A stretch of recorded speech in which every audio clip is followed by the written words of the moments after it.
At kaugnay naman sa pagnanakaw sa jewelry store sa loob po ng SM North EDSA kagabi, inilabas na po ng pulisya ang composite sketch ng 2 sa 7 suspect.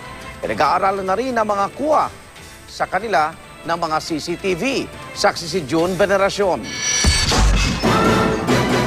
Sa gitna ng siksikang Christmas rush, panik ang idinulot ng hayagang pagnanakaw kagabi ng isang grupo sa FNC Jewelry Shop sa SM North EDSA. Sa printout ng CCTV footage na ibinigay ng SM Management sa PNP, makikita ang lalaki sa dulong kaliwa na siya raw pumalo sa eskaparate ng alahas gamit ang martilyo. Nasa gitna naman daw ang bumira gamit ang pareta o crowbar. Makikita rin ang iba pang kasabwat kabilang ang lalaking ito na una nang nakunan ng bilhin ang martilyo at bareta sa hardware section ng mall. May iba pang anggulo na hagip ang ilan sa mga suspect na pumapasok ng department store. Ang 2 sa mga suspect nagawa ng composite illustration base sa salaysay ng mga saksi na nagtanong tungkol sa 2 mamahaling singsing sa sales lady. Nakilala kasi siya eh. Meron siyang record. Base naman sa na-recover na resibo ng hardware, 6:33 kagabi nang bilhin ng martilyo at crowbar na ipinasa naman sa mga kasamang naghihintay malapit sa jewelry store. Pero ang unang binasag nila, estante ng mamahaling pabango bilang diversionary tactic. Ang pagbasag sa jewelry shop sa upper ground level ng SM, ikinasa naman 7:10 ng gabi. Kasunod ng pagtangay sa di pa matiyak na halaga ng alahas, humalo sa maraming Christmas shoppers ang mga suspect. Natakot siya dahil nagkagulo. Baka kukuyugin pa siya ng tao doon.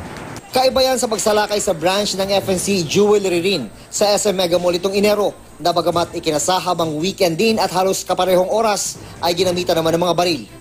Tinitignan nga natin na nalaman natin na yung tinira, iisa yung FNC Jewelry Shop. So kasama rin ito kasama sa imbestigahan natin. Nagkataon ba?